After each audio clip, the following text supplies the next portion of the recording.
Bonsoir à toutes et à toutes et bienvenue. Donc, pour ceux qui n'étaient pas là, pardon, je suis un petit peu enroué. Pour ceux qui n'étaient pas là à notre live de la semaine dernière, donc je suis Nicolas Roux, responsable pédagogique chez Mission CRPE. Alors, ce n'est pas moi qui vais animer le live ce soir, je viens simplement vous présenter tout ça. C'est Véronique Gauthier qui sera avec nous et qui va vous présenter la correction de la partie didactique du sujet du CRPE de l'année dernière. Alors, vous êtes entre de super mains. Véronique a 15 ans d'expérience de préparation au CRPE. J'ai vu le PowerPoint qu'elle vous a préparé pour la présentation. Voilà, ça va être très très instructif. Donc prenez des notes, regardez ça. Si jamais vous voulez le regarder en replay pour revoir des choses, ou si jamais vous n'avez pas pu le voir en direct, il sera disponible dès la fin du live. Alors je vais vous dire 2-3 autres choses. Évidemment, je suis très content de vous accueillir pour ce deuxième live.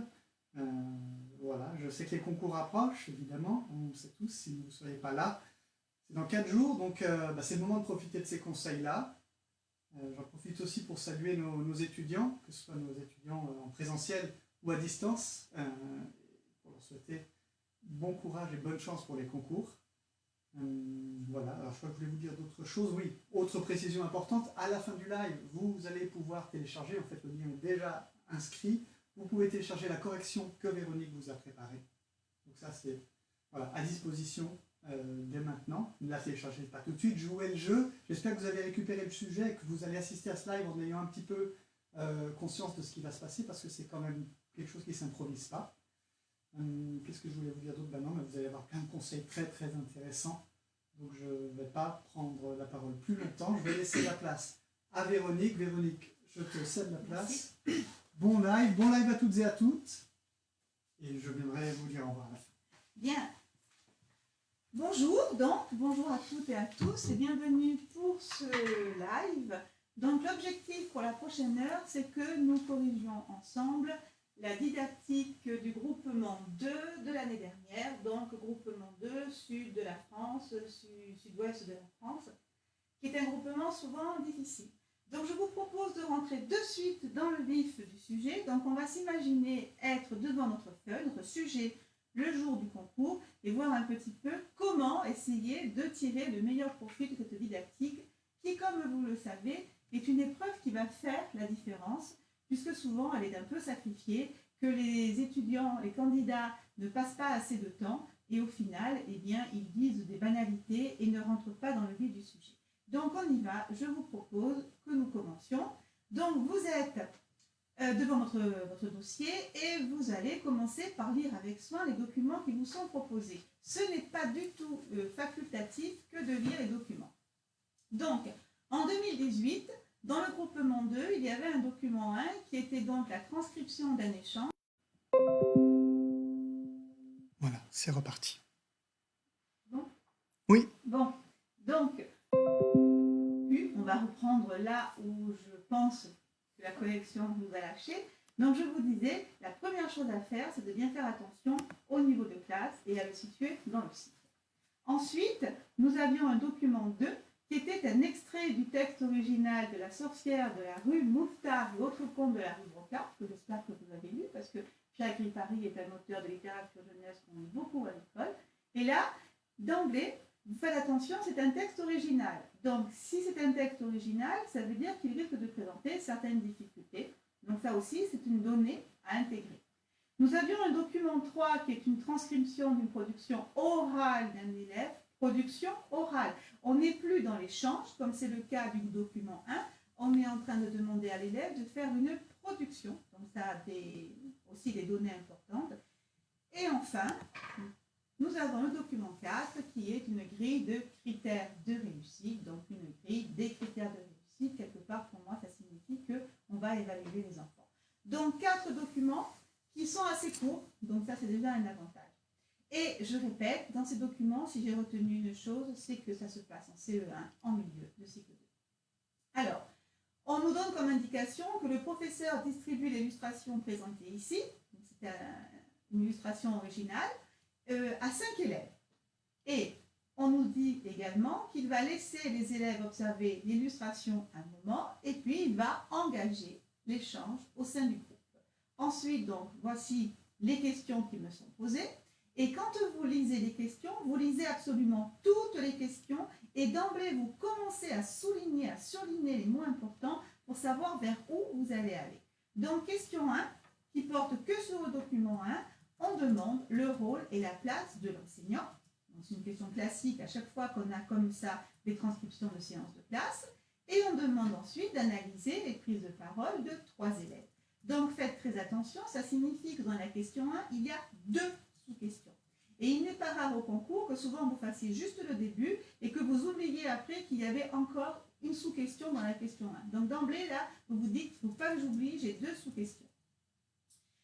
Nous avons ensuite la question 2. Comment, selon vous, l'enseignant va-t-il exploiter le document 2? Donc là, c'est uniquement le document 2. Une exploitation de document, donc ça signifie qu'on va me demander en fait une petite pratique de classe. Le document 3, c'est question 3, pardon. À partir du document 3, vous devez identifier les compétences mobilisées par Marie dans sa production orale. La question 4, on me demande d'analyser la grille de critères. En général, quand on vous propose une grille, vous êtes sûr que vous allez devoir l'analyser. Et enfin, la question 5, quel autre support? Donc, il va falloir apporter un complément par rapport à ce qui est dans le dossier. Question classique au concours. L'enseignant va-t-il pouvoir l'utiliser? Attention, ces supports, ils ont des objectifs très précis. Ils doivent favoriser la mémorisation et la restitution. Donc, avant de commencer à faire mon analyse, j'ai bien en tête mes 5 questions. Dans le document 1, je vous le rappelle, j'espère que vous l'avez bien lu avant d'assister au live. Donc, c'est effectivement les échanges avec les 5 élèves et l'enseignant. Nous avons le document 2 qui est donc le texte original d'Inkipit de la sorcière de la rue Mouffetard. Nous avons le document 3 avec la petite prestation orale de Marie. Et nous avons la grille de critères du document 4. Donc vous voyez, ce sont des documents qui sont courts, qui vont être faciles, qui vont être rapides à lire et donc à travailler. Donc question 1, dans le document 1, rôle et place de l'enseignant. Donc là, quand c'est une question extrêmement fréquente, quand on me parle du rôle et de la place de l'enseignant, je dois mobiliser les critères qui vont me permettre d'analyser ce rôle. Et là, eh bien, pour mes étudiants qui sont sur la plateforme, vous allez en fait reprendre ce que nous avons dans les cours. C'est-à-dire que le rôle de l'enseignant, c'est d'assurer la progression, c'est de servir de modèle langagier, c'est d'encourager les initiatives, c'est de guider les propos, réguler la parole, varier les dispositifs pédagogiques et évidemment, eh bien, c'est ce qui permet d'avoir ce fameux rôle d'étayage que Jérôme Brunner nous a décrit très fréquemment. Et vous savez que ce rôle, ces critères, vous allez pouvoir les utiliser quel que soit le cycle qu'on va vous demander. Ce qui veut dire que ce soit cycle 1, cycle 2 ou cycle 3, l'enseignant a toujours les mêmes rôles. Alors, ils seront différents, ils seront peut-être plus appuyés en cycle 1 et un peu plus flexibles en cycle 3, mais ce sera toujours la même chose. Donc, on va voir les rôles de l'enseignant. On prend notre document 1, on prend un stabilo et on commence, pour ne pas en oublier, par stabilo bossé. La première question de l'enseignant, Paul lui dit « Je vois une sorcière et une petite fille ». L'enseignant dit « Pourquoi dis-tu que c'est une sorcière ?» Donc là, que fait l'enseignant? Si je reprenais mes critères qu'on a vus précédemment, il guide les propos. Guider les propos, ça veut dire que là, plus précisément, il demande des précisions. Donc, sur mon document au concours, je marque « Guide les propos, demande des précisions ». Ensuite, Quentin va dire « Un grand nez, elle est moche » et l'enseignant dit « Oui ». Ce oui est très important, c'est le oui d'encouragement, c'est le oui qui va motiver les élèves. Oui, mais connais-tu un autre mot pour dire cela? Il y a le mais. Quentin n'apporte pas forcément la réponse qu'attend l'enseignant, mais on a le oui, mais. Et effectivement, il va dire connais-tu un autre mot? Donc, de nouveau, notre enseignant guide les propos et demande des précisions. Ensuite, on a Marie qui va dire elle n'est pas jolie, on a encore le oui, tu as raison, donc le oui, tu as raison d'encouragement, de motivation. Elle n'est pas jolie, on peut dire qu'elle est laide. Et là, en fait, l'enseignant va assurer la progression parce qu'il s'aperçoit qu'il aimerait bien que les élèves lui disent elle est laide, mais le mot ne vient pas. On s'en aperçoit parce que Marie commence par dire elle n'est pas belle, puis après elle ajoute elle n'est pas jolie. Donc là, l'enseignant, il prend en charge ce qui est peut-être hors de portée des élèves de CE1. Même s'ils connaissent le mot laide, il ne va pas venir. Donc pour éviter en fait que les échanges piétinent un peu, il donne le mot qui est attendu et ça permet donc de ce fait de continuer les échanges. Et là, on s'aperçoit qu'on a quelques échanges entre les élèves dans lesquels l'enseignant n'intervient pas. Et puis, on va avoir Quentin qui dit « et puis ses ongles, ils sont comme », Marie qui dit des griffes, et là, l'enseignant va servir de modèle langagier et va dire « ses ongles sont comme des griffes ». Il reformule les propos moitié de Quentin, moitié de Marie pour avoir une formulation dans une syntaxe complète. Donc, on a ici notre enseignant qui sert de modèle langagier. Nous avons ensuite l'enseignant Marie qui dit « on dirait qu'elle est méchante » et là l'enseignant dit « de qui parles-tu » Alors il demande des précisions, il guide les propos et ça vous allez vous apercevoir que dans cette illustration on a deux personnages féminins et donc de ce fait quand les enfants emploient des pronoms ou quand ils parlent on ne sait pas de qui ils parlent, d'où l'enseignant qui demande à Marie de préciser « de qui parles-tu » demande de précision, guider les propos. Ensuite, nous avons Quentin qui répond et l'enseignant qui lui dit « Qu'est-ce qui te fait dire cela, Quentin ?» Donc, de nouveau, demande de précision. Quentin va répondre « Elle rigole ». Elle rigole, ce n'est pas un terme qu'on peut admettre. L'enseignant reformule. Donc, de nouveau, il va servir de modèle langagier. Il va reformuler en disant « Elle rit ». Donc, on a de nouveau « Peux-tu nous expliquer pourquoi ?» Nous sommes de nouveau dans la demande de précision. Et puis après, l'enseignant va s'apercevoir que parmi ces 5 élèves, il y en a une qui n'a absolument pas entendu. Donc il va dire « Et toi, Lou, es-tu d'accord avec ce que dit Marie ?» Donc là, il va réguler la parole. Réguler la parole, ça ne veut pas forcément dire faire taire ceux qui parlent trop, si j'ose dire. Hein. Ça veut dire aussi essayer de motiver à intervenir les enfants qui ne sont pas intervenus. Donc là, il va solliciter les élèves qui sont un peu dans la retenue pour effectivement qu'ils puissent intervenir pendant cet échange. Donc là, nous avons vu les rôles. À partir de là, on va mettre de l'ordre. On a un premier rôle qui est de guider les propos, un deuxième qui est d'encourager, un troisième qui permet d'assurer l'approbation, un quatrième dans lequel il sert de modèle langagier, et un cinquième dans lequel il va réguler la parole et interroger les enfants qui ne sont pas intervenus. Donc vous avez ça sur votre brouillon du CRPE, vous avez mis l'essentiel, vous avez vos critères, vous allez donc pouvoir répondre à la question. Et je vous propose juste un exemple de rédaction, mais juste sur un des rôles. Par exemple, nous pourrions dire, nous voyons que l'enseignant, par ses reformulations, sert de modèle langagier, et on ne s'arrête pas là, on va analyser, on va expliciter. Il corrige le langage familier pour fournir un langage courant, elle rit. Alors ne mettez pas tous les exemples, mais prenez un seul exemple. Mais par contre, marquez au moins un exemple. Il reformule les propos des élèves pour arriver à une phrase syntaxiquement complète. Et je redonne un exemple. Nous allons donc après continuer l'analyse. Ce rôle est capital, surtout en cycle 2. Donc je rappelle dans quel cycle je suis. Et les programmes en vigueur rappellent que l'enseignant doit permettre aux élèves de capter des mots et des formules grâce à une expression soignée. Donc j'ai bien rappelé à mon correcteur que nous sommes dans cycle 2 et j'ai cité les programmes, nous reviendrons dessus. Vous savez qu'en français, c'est très important de s'appuyer sur les programmes. Donc, on a fait le rôle. Maintenant, il faut faire la place. Il était clair que vous ne pouviez pas traiter à la fois le rôle et la place. Donc, nous revenons sur notre transcription et on s'aperçoit qu'il va y avoir, comme on le disait tout à l'heure, des échanges entre Leïla, Paul, Marie et Quentin que l'enseignant laisse faire et il n'intervient pas. Donc, ça libère un petit peu la parole. Mais après, on s'aperçoit qu'on va avoir un véritable dialogue entre l'enseignant et les élèves, ce qu'on appelle en fait le dialogue didactique. Pendant ce dialogue, on s'aperçoit que l'enseignant, puisque la question porte sur sa place, il a une place centrale. Grâce à cette place, il va assurer la qualité, l'efficacité et il va permettre les interactions verbales. Et c'est là effectivement que nous pourrons dire que nous avons un rôle d'étayage. Donc une fois qu'on a écrit ça, encore un petit exemple de rédaction. Donc nous dirons la place de l'enseignant est centrale et on explique pourquoi. Il porte en attention à la qualité et à l'efficacité du langage oral des élèves et aux interactions verbales grâce à un étayage rigoureux. Et vous pouvez le dire ou pas, c'est comme vous voulez, pour reprendre la terminologie de Jérôme Brunner. Vous n'êtes pas du tout obligé de le citer.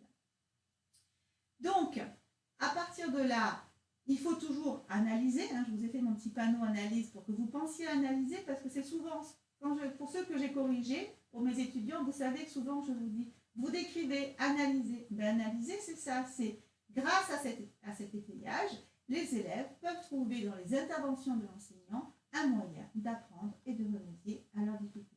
Vous voyez, j'ai justifié mes Bien. Donc, le rôle, la place de l'enseignant, c'est fait. Vous n'avez pas oublié qu'on a une première question qui est composée de 2 sous-questions. Donc, on n'oublie pas. Maintenant, il va falloir analyser. Quand on vous dit faites toutes les remarques que vous estimerez nécessaires, c'est comme si on vous demandait d'analyser. Donc, vous allez analyser les prises de parole de Marie, Quentin et Lou. Donc, qu'est-ce que ça veut dire analyser une prise de parole? Eh bien, déjà, on va regarder la fréquence. À quelle fréquence interviennent ces élèves? Et puis, on va regarder comment ils construisent leurs phrases, puisque nous sommes en milieu de cycle 2, et on va voir si ces élèves s'expriment dans des phrases qui sont syntaxiquement correctes. Évidemment, nous serons attentifs au lexique. Et bien évidemment, nous regarderons aussi le contenu des propos. Donc ça va être les critères que nous allons retenir pour pouvoir analyser les prises de parole. Donc, je vous ai surligné les interventions de Marie et comptez, n'hésitez pas à compter le jour du concours. Il y a 15 prises de parole spontanées. Marie intervient 7 fois. Donc, c'est quand même déjà beaucoup. Elle intervient spontanément 7 fois. Maintenant, on va regarder si elle intervient à bon escient. Première intervention, elle a un chapeau pointu et un grand nez. Une phrase simple au niveau de la construction, un lexique précis, chapeau pointu, grand nez, une description précise. Nous avons effectivement une bonne intervention. Deuxième intervention, elle va dire elle n'est pas belle, elle a plus que 2 dents. Là, on a une phrase complète, puisqu'on a 2 indépendantes par juxtaposition. On a la négation complète, ce qui à l'oral est bien, elle n'est pas belle. Il y a juste là où elle nous dit elle a plus que 2 dents. La restriction n'est pas faite correctement, mais c'est pas grave. Et puis, elle va en plus justifier, puisqu'elle n'est pas belle, parce qu'elle n'a plus que 2 dents. Donc, on s'aperçoit quand même de la qualité de l'intervention de Marie. Elle n'est pas jolie, donc elle varie son lexique. Et puis là, elle est capable de dire ah oui, comme les aigles, il est crochu. Donc, on a un lexique adapté, un lexique riche pour une élève qui est en CE1. Elle va intervenir avec les griffes. Elle va faire une phrase complexe, on dirait qu'elle est méchante, et puis elle est même dans l'hypothèse, elle va dire on dirait qu'elle est méchante, donc ça aussi c'est une bonne chose. Et puis à la fin, elle nous le décrit, elle se frotte les mains comme papa fait, donc on a des phrases complexes, mais surtout elle a bien saisi les intentions de la sorcière, elle est bien dans le stéréotype de la sorcière méchante en fait, et elle est capable de faire, en fait d'utiliser une référence personnelle pour pouvoir traiter l'implicite du texte. Et ça, c'est vraiment très bien.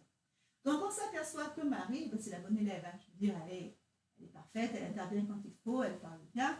Donc, petit exemple de rédaction, nous pourrions dire Marie monopolise un peu la parole puisqu'elle intervient 7 fois sur 15 prises de parole spontanées. Elle formule des phrases simples assez longues, on donne un exemple, un seul exemple, et des phrases complexes, on donne un exemple. Elle utilise la négation complète puisqu'elle dit elle n'est pas belle, à l'exception d'une occurrence que nous citons. Elle maîtrise un lexique précis et adapté. On donne 1 ou 2 exemples. Ces interventions montrent qu'elle a saisi les intentions du personnage de l'histoire, etc. Elle comprend et exprime l'implicite avec une référence personnelle à une attitude spécifique à la perspective d'un bon repas qui est se frotter les mains. Et là, encore une fois, il faut analyser. Et comme Marie a quand même des compétences qui sont bien mobilisées, eh bien, nous allons dire que bien qu'en CE1, Marie manifeste un des attendus de fin de cycle 2. Et au concours, ne vous arrêtez pas là, mais reformulez l'attendu. Et là, l'attendu, c'est produire des énoncés clairs en tenant compte de l'objet des propos. Donc, je finis avec une référence au programme et je peux les reformuler. Là, moi, je vous les ai écrits tels que, mais vous pourriez tout à fait les reformuler. Regardons maintenant les interventions de Quentin. Alors, Quentin, lui, il intervient 4 fois. Il intervient 4 fois, mais spontanément. Regardons un petit peu maintenant comment il intervient. Donc, un grand nez, c'est un GN. Elle est moche, c'est une phrase simple. On s'aperçoit que le grand nez, en fait, il n'a fait que rebondir sur les propos de Marie. Donc là, effectivement, on pourrait lui reprocher. Mais il va justifier, puisqu'il va dire « elle est moche ». Ensuite, on s'aperçoit qu'au niveau du lexique, eh bien, il va employer un lexique un peu familier, puisqu'il va dire « elle est moche ». Ensuite, on va s'apercevoir qu'il va dire « et puis, ces ongles, ils sont comme, tu sais, maître ». Alors là, on a le épi, on a la réduction en fait de l'oral. Ils sont Et puis il arrive à dire tu sais mec. En fait, ce que fait Quentin, c'est qu'il verbalise sa réflexion. Il n'est pas encore capable, comme Marie, de l'intérioriser. Donc en fait, il réfléchit à haute voix. Ce qui donne en fait des propos qui sont un peu décousus et qui fait qu'on a l'impression que son énoncé est inachevé. Mais il est quand même capable de s'exprimer sur l'illustration et il est aussi capable de la décrire. Ensuite, lorsque l'enseignant va demander de qui parles-tu, on a le eh ben, de la sorcière, qui est assez amusant, c'est une réponse spontanée, enfin il a presque envie de dire au maître, mais enfin suis un peu quand même. Hein. Et puis après, eh bien, on a le elle rigole, qui est un lexique familier. Donc on ne va pas regarder encore une fois, on ne va pas reformuler, mais vous voyez bien que là, par rapport à Quentin, ce que nous dirions, c'est que Quentin, eh bien, il a un petit peu de problème encore à verbaliser correctement. Et puis, il faudra travailler avec lui tout ce qui relève du lexique, parce qu'il est vraiment dans le lexique familier. Il n'est pas encore capable de remplacer le lexique familier par du lexique courant. Nous avons Lou. Lou n'intervient qu'une fois. Elle intervient après la sollicitation, comme nous l'avons dit tout à l'heure, hein, puisque l'enseignant lui dit « Et toi, Lou ?» Donc, Lou dit « Moi, elle me fait peur. » Donc, ce que nous pouvons dire, c'est que c'est une phrase simple. C'est une réponse indirecte, puisque l'enseignant lui demande « Est-ce que tu es d'accord avec Marie sur le fait qu'elle est méchante et qu'elle va manger peut-être à la fin ?» Et Lou répond indirectement, puisqu'elle lui dit « Elle me fait peur ». Mais c'est quand même une réponse pertinente, parce qu'elle est dans l'objet des propos. Elle a bien compris ce qui se passait, et elle est capable de répondre en restant dans les propos. Donc voilà, concernant cette question 1. Donc vous voyez qu'il faut bien tout noter et qu'il faut avoir le temps de faire toutes ces analyses. La question 2, comment selon vous l'enseignant va-t-il exploiter le document 2, donc qui est le texte authentique l'Incipit de la sorcière de la rue Mouffetard, après l'échange collectif. Alors là, toujours pareil, avant de me précipiter, je réfléchis et je me dis, exploiter, qu'est-ce que ça veut dire? Et vous savez que si on vous demande comment vous allez exploiter, c'est-à-dire comment vous allez utiliser le document en classe. Et là, j'insiste, parce que c'est une erreur que vous faites fréquemment, on attend que vous proposiez des activités concrètes. Voilà. Votre correcteur a envie de vous voir en classe, de vous projeter. Et n'oubliez pas que ça s'est passé après l'échange. Donc ça veut dire que les enfants ont décrit l'illustration et que mes activités vont viser à valider toutes les hypothèses que les élèves ont faites, notamment les hypothèses de Marie. Donc j'ai bien ça en tête. Je peux donc maintenant aller lire avec soin l'Incipit de la sorcière de la rue Mouffetard. On le lit avec soin. C'est un texte authentique. Comme je vous le disais, nous sommes en CE1, donc peut-être qu'il y aura du vocabulaire, peut-être qu'il y aura des formulations. Ça veut dire que comment exploiter ce document? Nous sommes en CE1. Si votre idée, c'est de dire « je distribue ce document aux élèves et je leur demande de le lire », c'est une mauvaise idée. Parce que d'abord, nous ne savons pas à quel moment a lieu cette séance. Donc, est-ce qu'elle a lieu en septembre ou est-ce qu'elle a lieu en mars? Et là, les compétences de lecture des élèves vont être grandement différentes. Donc là, moi, ce que je vais vous conseiller, eh bien, c'est de commencer par une lecture magistrale de l'enseignant, une lecture qu'il va théâtraliser, il va mettre le ton, il va émettre un petit peu de suspense, il va essayer de captiver ses enfants. Donc ça, c'est très important. On est en CE1, il faut absolument qu'on passe par une lecture de l'enseignant qui se justifie aussi du fait que ce soit le début. Donc on peut comme ça bien mettre une atmosphère, une ambiance pour ses élèves. Après, une fois que l'enseignant aura lu, on va instaurer des échanges. Ces échanges vont permettre de revenir sur les hypothèses que les élèves ont faites. Et évidemment, on va en arriver à valider l'interprétation très fine de Marie, parce que vous conviendrez qu'avoir déduit que la sorcière voulait manger Nadia, c'est quand même plutôt perspicace. Une fois qu'on a fait les échanges, alors je vais distribuer à mes élèves le petit extrait. Je vais leur demander de le lire silencieusement et on va bien évidemment commencer par l'explication des mots complexes. C'est un texte authentique. Donc je vais quand même m'assurer que mes élèves aient tout le lexique. Et au concours, vous lisez et vous donnez des exemples. Alors le mot quartier, peut-être, peut poser des problèmes aux élèves. Un mot qui évidemment sera inconnu de mes élèves de CE1 si elle tomba sur le communiqué suivant. Donc on pourra définir ensemble ce qu'est un communiqué. Nous avons aussi la fille aînée. Peut-être que les élèves auront du mal à savoir ce qu'est une fille aînée. Nous sommes en CE1, je le répète. Et puis une buvette. Je t'assure que mes élèves de CE1 sache exactement ce qu'est une buvette. Donc on va travailler ensemble ces mots complexes, on peut demander ce qu'ils savent, on peut instaurer un dialogue, on peut chercher dans le dictionnaire aussi, hein. Tout est possible.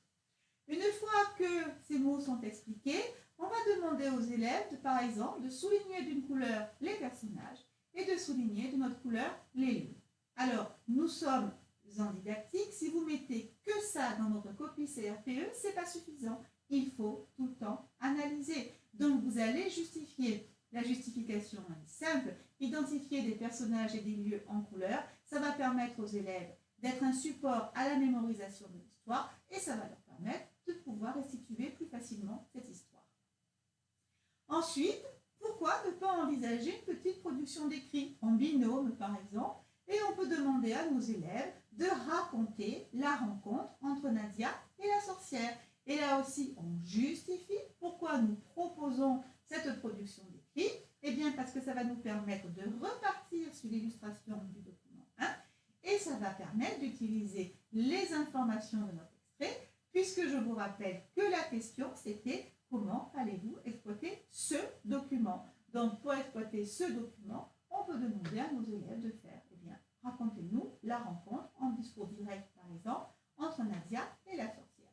Donc, si nous revenons à cette question 2, nous avons une lecture à haute voix de l'enseignant, nous avons des échanges oraux en groupe classe, nous avons une lecture silencieuse, compréhension par les élèves, et on a même une production d'écrit. Donc on s'aperçoit qu'on a exploité le document d'une manière assez complète, qu'on a quasiment balayé tous les champs du français, et surtout qu'on a justifié les propositions.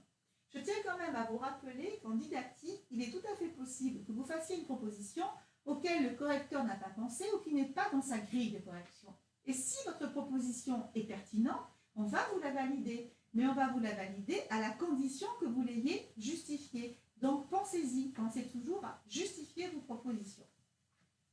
On en arrive à la question 3. Donc à la question 3, il faut uniquement se baser sur le document 3. On identifie les compétences de la production orale. Ce que je vous disais tout à l'heure, c'est une production. Nous ne sommes plus dans des échanges, mais vu qu'on me parle d'une production orale, ça veut dire que Marie sait qu'elle raconte.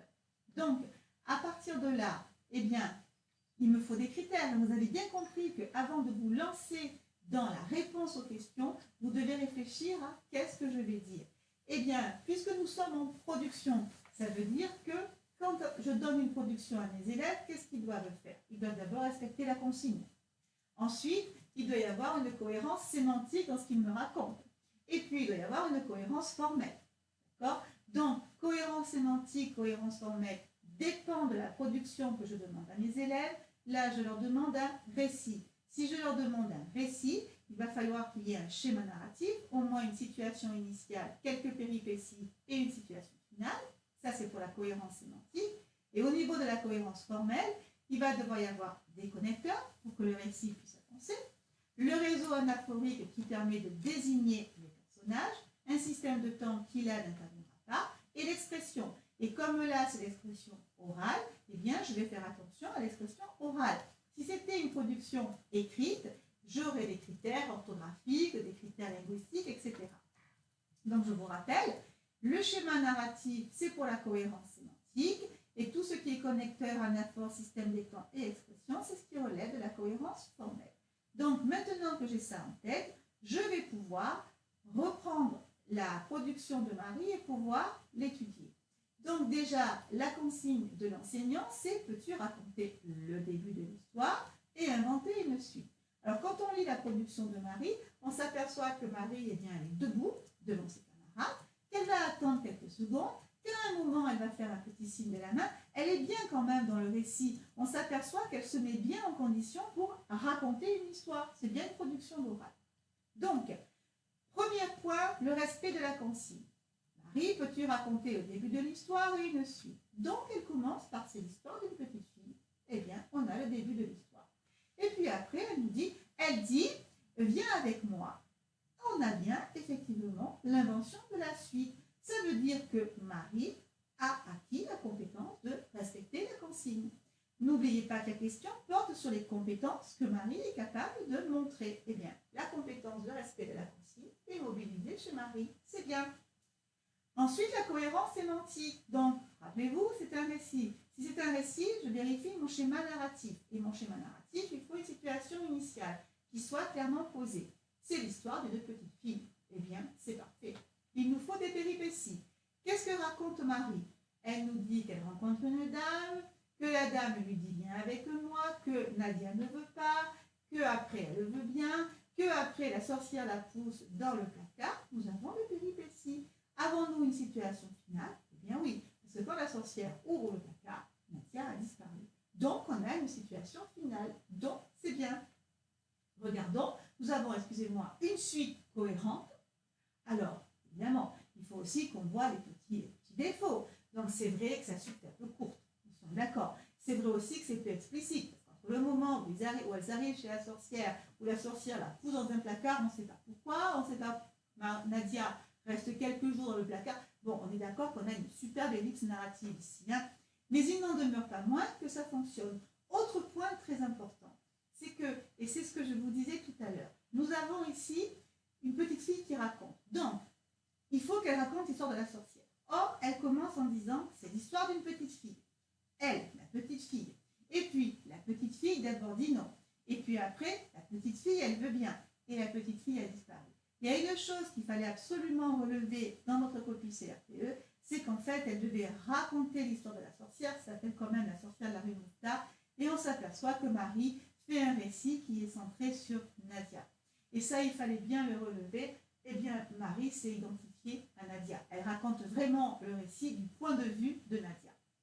C'est bien, je veux dire, bon, c'est pas exactement ce qu'on voulait, mais on est en CE1, je vous le répète. Hein. Donc, pour moi, la compétence qui relève de la cohérence sémantique chez Marie est acquise. Voyons maintenant comment elle s'exprime.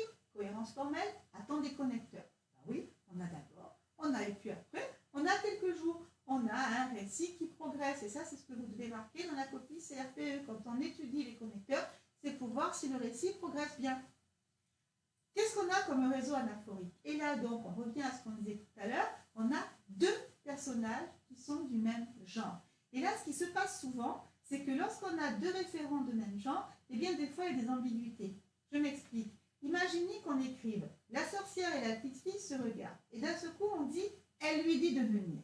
Eh bien, ce « elle », on ne sait pas s'il renvoie à la sorcière ou s'il renvoie à la petite fille. Et ça, c'est toujours ce que vous devez chercher lorsque des élèves font une production, qu'elle soit orale ou qu'elle soit écrite, et qu'ils vont faire des reprises pronominales. Surtout quand vous avez des référents qui sont de même genre. Regardons ce que nous fait Marie. C'est l'histoire d'une petite fille. Elle rencontre une dame. On sait que c'est la petite fille. Après, elle, c'est la dame en question, puisqu'en fait, c'est une sorcière. Elle a l'air méchante. Elle lui dit, on sait très bien que c'est la sorcière qui parle. Après, la petite fille d'abord dit non. Elle ne veut pas. Le elle ici, c'est la petite fille, il n'y a pas de doute. Et puis après, elle veut bien. On sait que c'est la petite fille. Ensuite, on a, elles vont toutes les deux chez la sorcière qui la pousse dans un placard. Elle l'enferme. On n'a pas de doute. On sait que c'est la sorcière.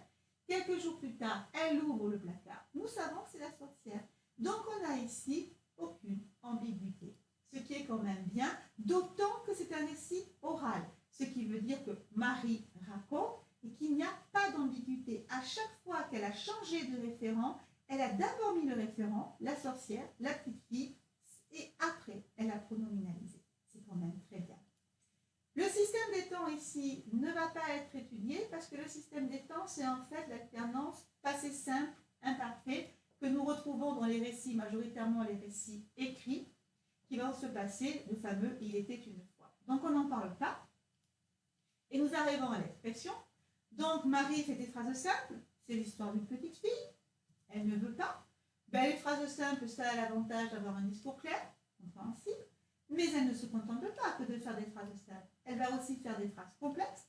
On va avoir ici deux indépendantes juxtaposées. On va avoir des subordonnées relatives qui sont très bien employées. Elles vont toutes les deux chez la sorcière qui la pousse dans un placard. Les phrases complexes, ça permet d'avoir un discours continu et un discours fluide. C'est bien. Si nous regardons à présent le lexique, on a un lexique précis. Rencontre, qui est quand même joli. On va avoir également, c'est pas que la sorcière est méchante, c'est qu'elle a l'air méchante. Donc Marie est bien dans la supposition.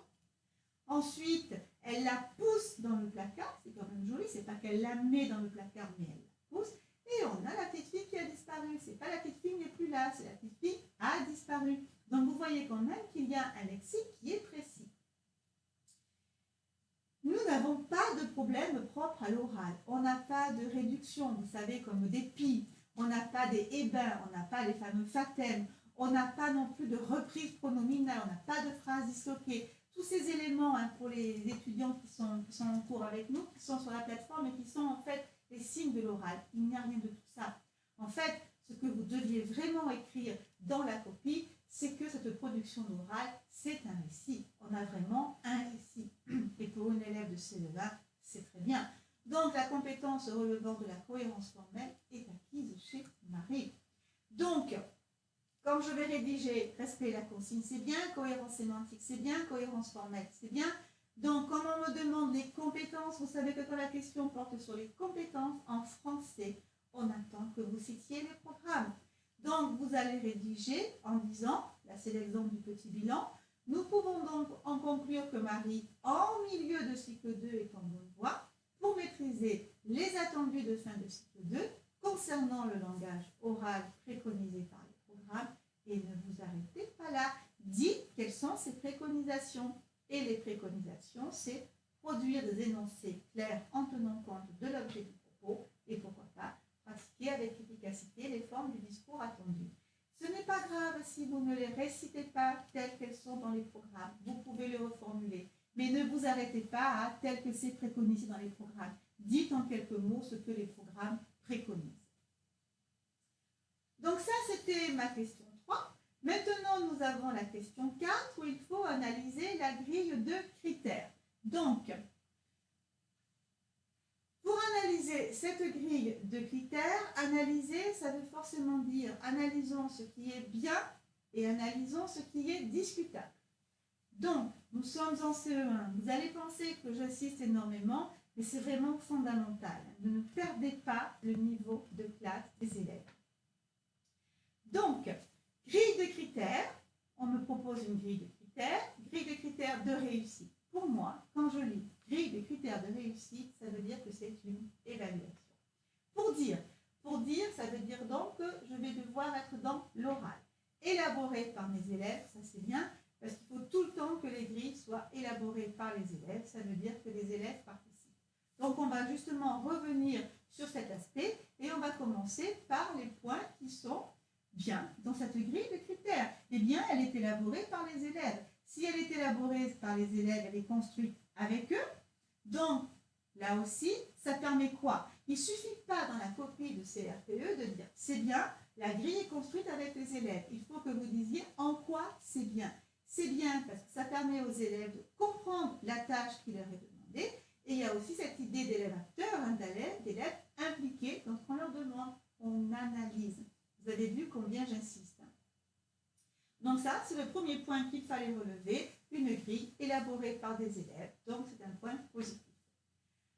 Quand je regarde comment sont formulés les critères, je vois que j'ai le je qui revient dans tous les critères. C'est très important. Faites toujours attention. Quand vous avez une grille, si vous avez des verbes à l'infinitif ou des verbes à l'impératif, eh bien c'est pas bien. Il faut forcément que ce soit un je parce qu'il s'agit de solliciter directement les élèves. Vous savez combien les élèves fonctionnent par identification. Donc là, on va avoir le processus d'identification qui va se mettre en place. C'est très bien. Ensuite, on regarde comment sont formulés les critères. Je regarde le public. J'attends qu'on m'écoute. J'articule bien. Ce sont des phrases courtes. Et c'est bien que ce soit des phrases courtes. Pourquoi? Toujours pareil. Dans la copie CRPE, ne vous arrêtez pas en disant ce sont des phrases courtes. Dites en quoi c'est bien. Eh bien, c'est bien parce que les enfants vont facilement les comprendre. Je répète, nous sommes en CE1.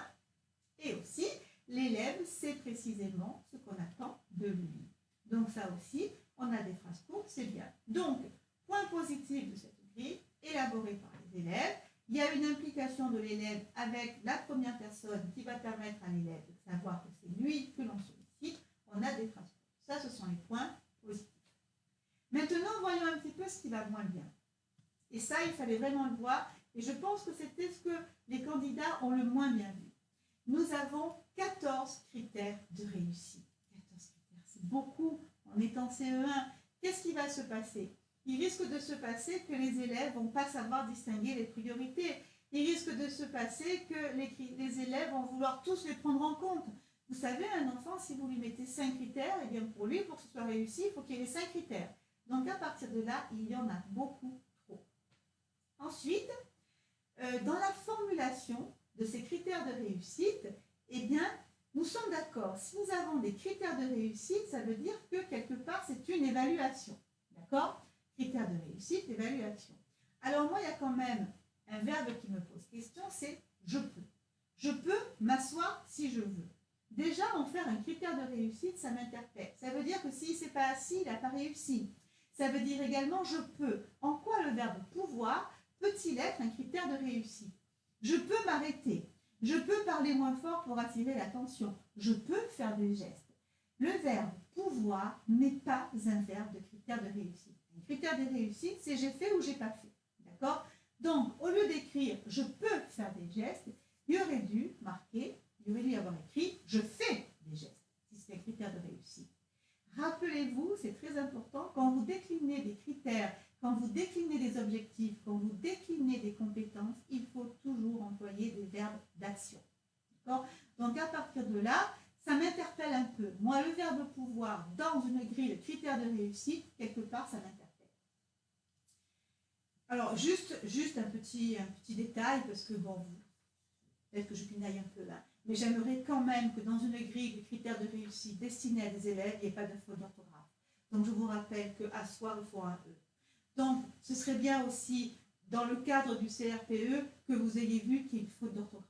C'est un petit détail, mais quand même, en tant que futur professeur des écoles, c'est la moindre des choses. Je ferme ma parenthèse orthographique, certains savent combien je suis pénible là-dessus. Bien, j'en arrive donc à me questionner. Critères de réussite, non. Conseil, oui. Et ça, c'est exactement ce qui était attendu des candidats. Et j'avoue que c'était quand même difficile à appréhender quand on n'a pas le recul suffisant. C'est-à-dire que le « je peux », eh bien, ce n'est pas des critères de réussite qu'on est en train de donner aux enfants, ce sont des conseils. Tu peux parler plus fort, tu peux t'asseoir, tu peux monter le ton. Nous sommes vraiment dans une grille méthodologique. Nous ne sommes pas dans une grille de critères de réussite. On est en train d'expliquer aux enfants, eh bien, quand tu veux dire, voilà ce que tu peux faire. Et là, le verbe pouvoir a tout son sens. Et d'ailleurs, regardez, si nous reprenons l'intervention de Marie. Marie, elle est debout. Eh bien, je me place devant les autres. Et puis Marie, elle attend quelques secondes avant. Eh bien, c'est le critère, c'est plutôt le critère, le conseil. J'attends qu'on m'écoute. Et puis, elle va faire un petit geste. Le conseil, je peux faire des gestes. Si Marie n'avait pas fait le geste, ça aurait été bien aussi. Si elle n'avait pas fait le geste, sa production aurait quand même été réussie. Donc, vous comprenez pourquoi ce ne sont pas des critères de réussite. Nous sommes dans des conseils.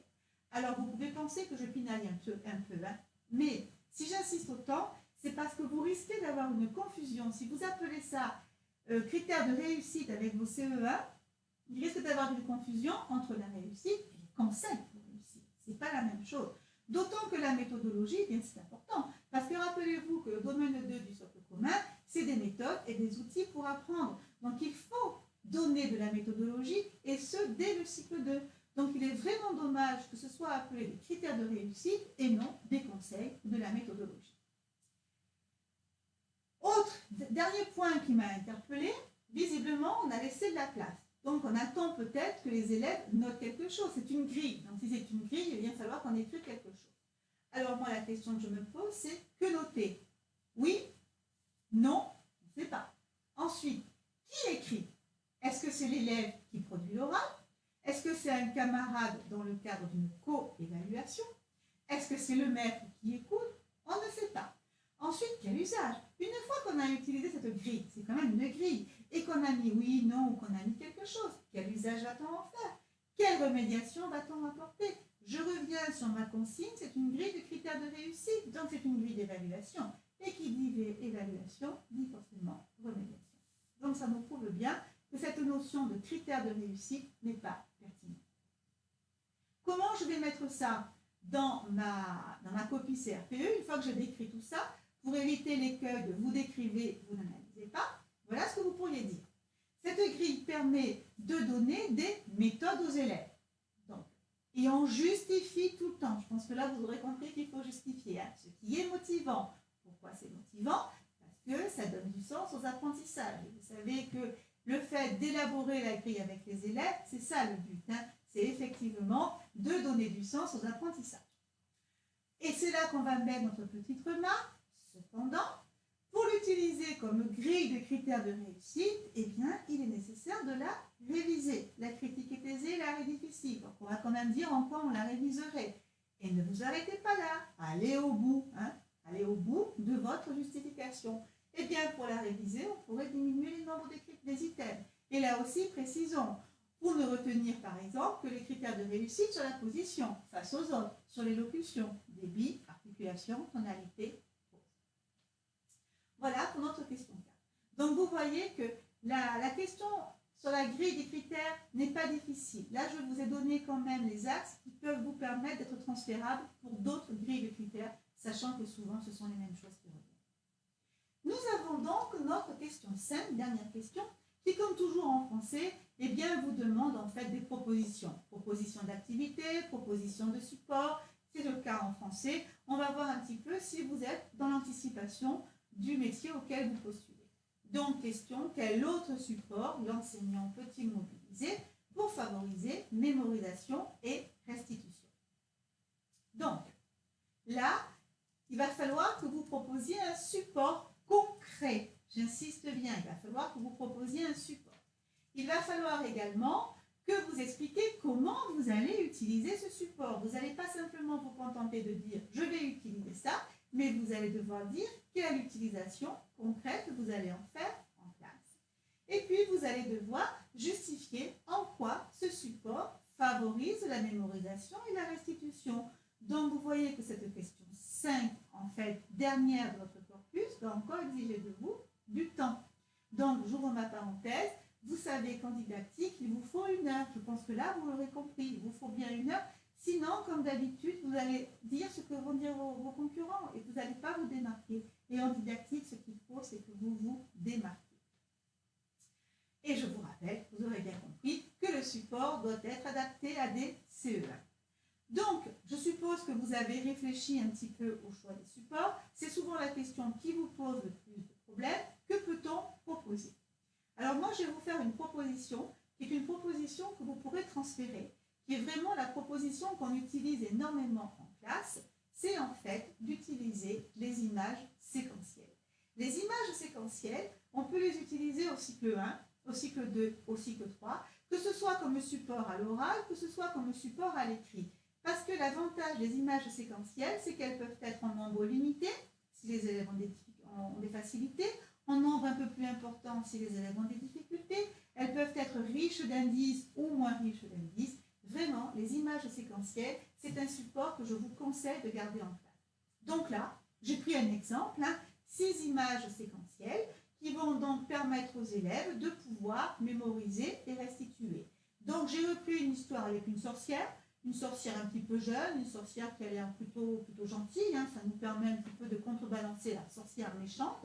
Donc on travaille un petit peu les horizons d'attente de nos élèves, puis c'est une thématique qui va leur plaire. Ces images, je les aurai découpées, je vais les donner à mes élèves. Donc elles ne sont pas anodines, elles peuvent vous paraître simples, mais si vous les regardez de plus près, vous allez vous apercevoir qu'elles ont des indices. Donc forcément, c'est une histoire courte qui n'est pas connue des élèves.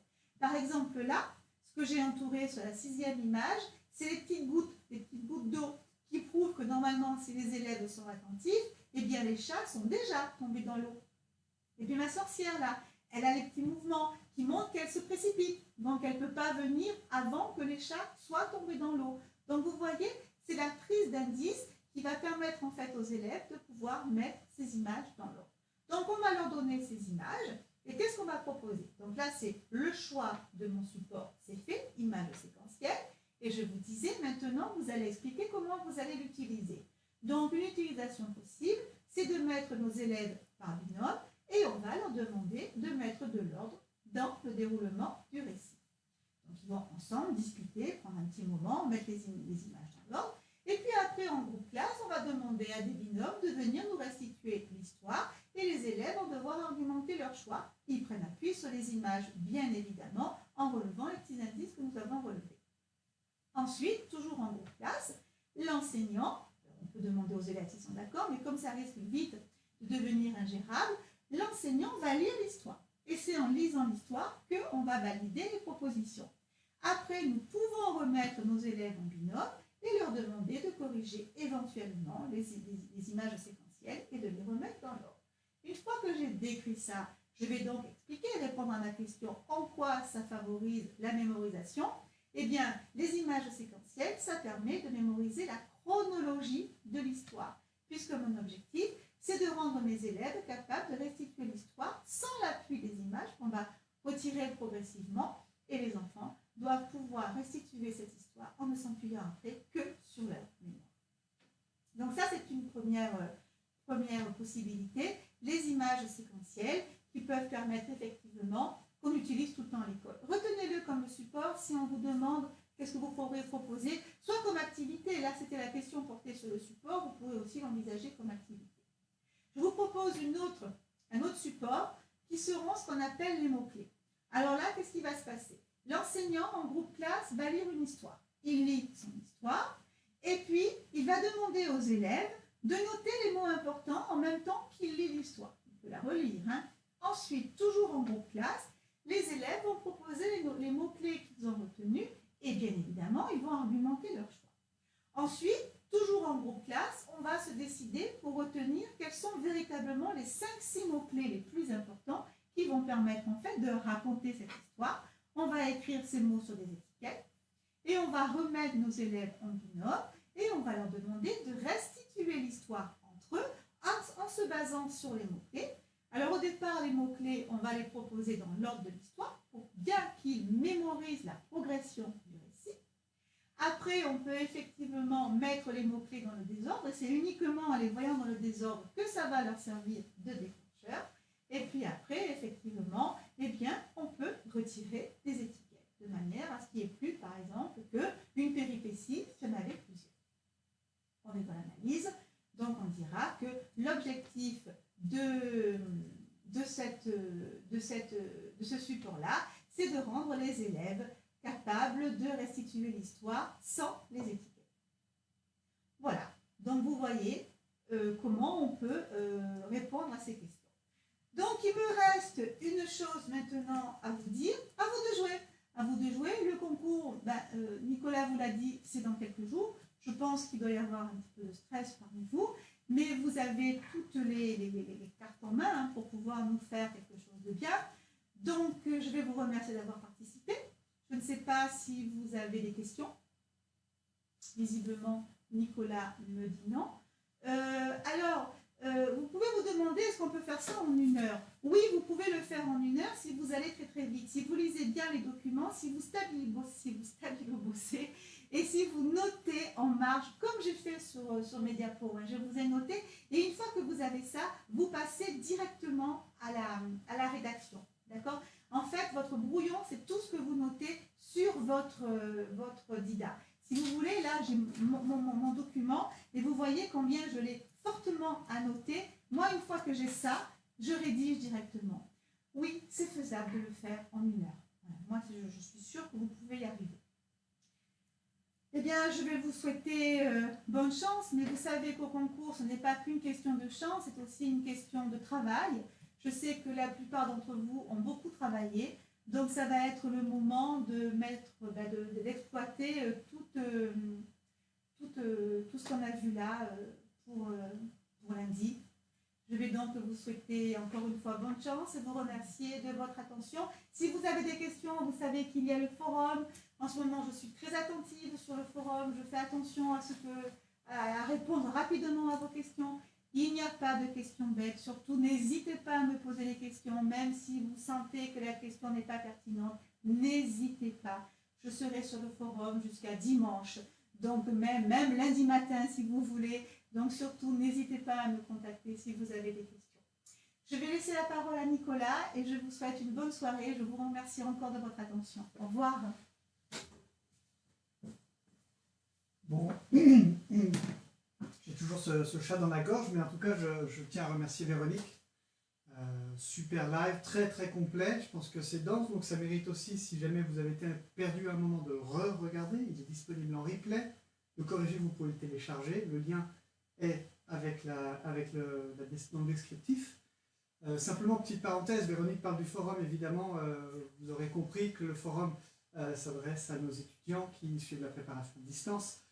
Évidemment, elle ne peut pas s'empêcher de de tendre une perche à ses étudiants. On ne va pas lui reprocher ça, évidemment. Donc voilà, pour nos étudiants, Véronique est disponible pour vous. Vous avez vu jusqu'à lundi matin, elle peut vous répondre. Profitez-en. Je vois aussi défiler les différentes questions, donc je sais que vous en profitez, mais continuez. Voilà. Donc merci d'avoir assisté à ce live. On est très très content d'avoir pu vous donner tous ces conseils. On espère que vous les mettrez bien à profit. Et je ne peux que répéter ce que Véronique a déjà dit. Le concours arrive bientôt. Ne vous stressez pas. Logiquement, l'essentiel du travail a été fait. Ça aussi, je l'ai déjà dit à nos étudiants. Donc maintenant, il faut aussi vous garder un peu de temps pour laisser tout ça décanter. C'est difficile de lâcher prise à quelques jours de concours. On pense que plus on travaille et mieux ça va marcher. Attention, donnez-vous un peu de temps, donnez-vous un peu d'espace, et l'après-midi que vous allez prendre pour vous pourra peut-être vous aider justement à arriver dans de meilleures conditions. Voilà, donc c'est tout ce que j'avais à vous dire. On va ensuite, après l'admissibilité, on a 3 lives que j'en profite pour annoncer aujourd'hui, qui vont arriver donc de fin avril à début mai, en CSE, ce sera encore avec Véronique, en tutorat dossier professionnel et en EPS. On vous communiquera tout ça. Continuez à suivre notre page Facebook, on vous donnera plein d'informations. Il y a encore une partie de vidéos de conseils de Véronique en didactique qui vous attend, et encore plein d'autres choses. Voilà, donc je vous dis merci encore et à très bientôt.